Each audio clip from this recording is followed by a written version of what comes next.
Ibrahim. So my question is more of a question of advice rather than an actual question. Right. Recently, I've met an actually convert Muslim, an Irish Muslim, Right. who converted to Sufism. Right. And I've listened to your tapes on Sufism, the Shias and the Sunnis, but I'm looking for advice on how to open a dialogue with a Sufi. You see, the Sufism, as I have dealt with, is genuine and also fake, and also, in fact, planted Sufism. I have spoken at length on this subject during my various addresses and question-answer sessions.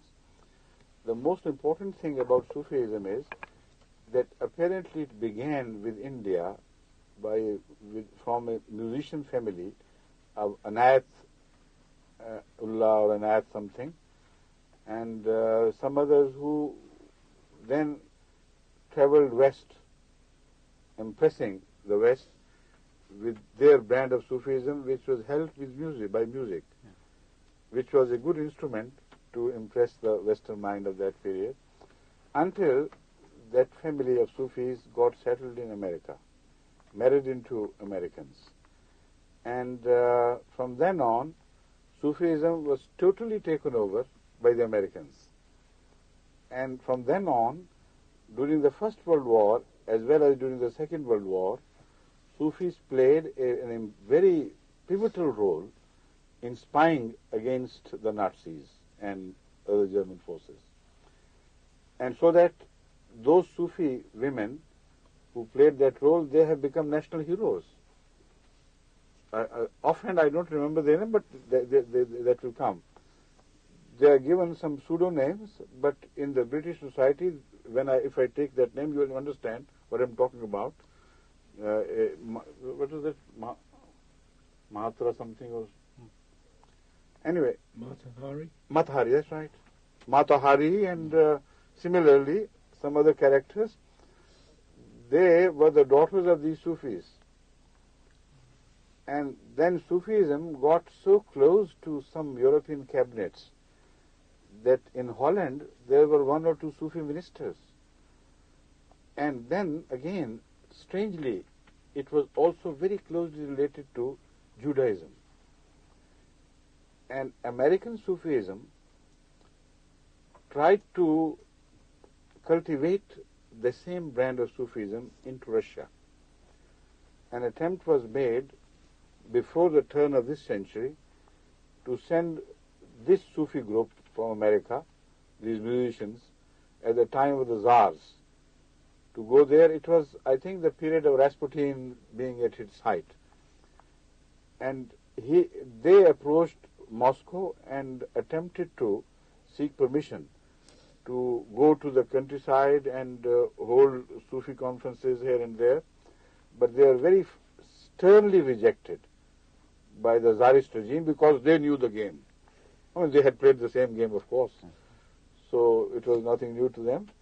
And they said, go back, nothing of Sufism here.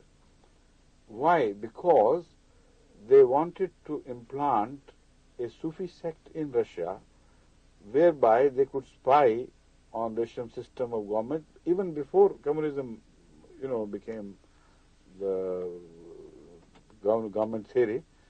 Before that, I'm talking of those days.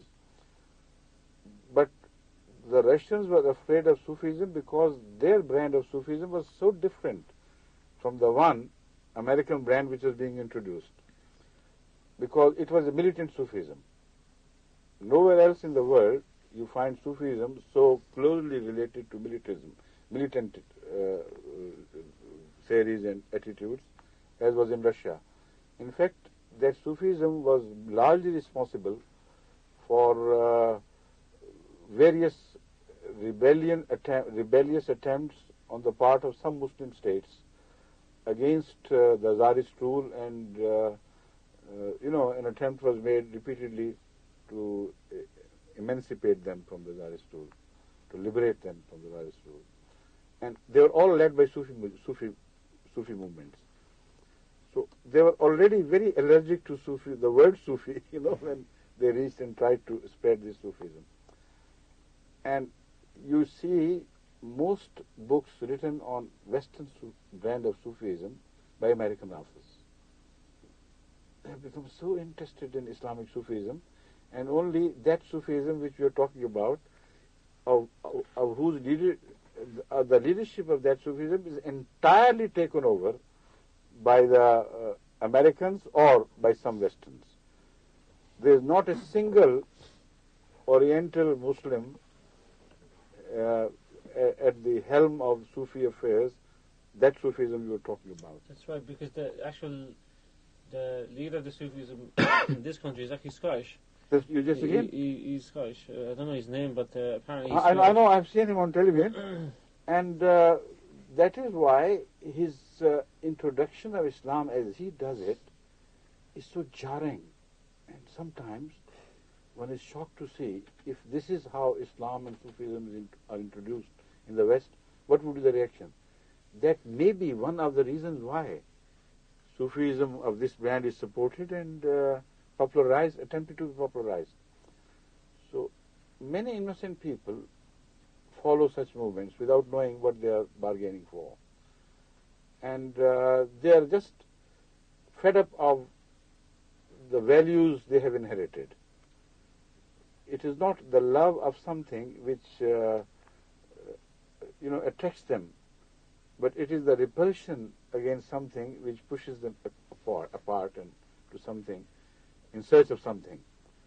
And that is why they think that Sufism is related with pacifism.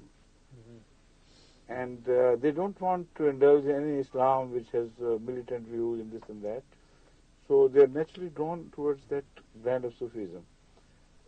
But to no avail, because it does not have the same Islamic principles governing them.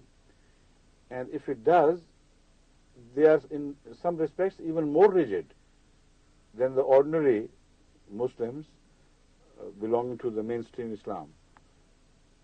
But they employ music freely, they employ tactics of various sorts, which the leader you mentioned also does very freely.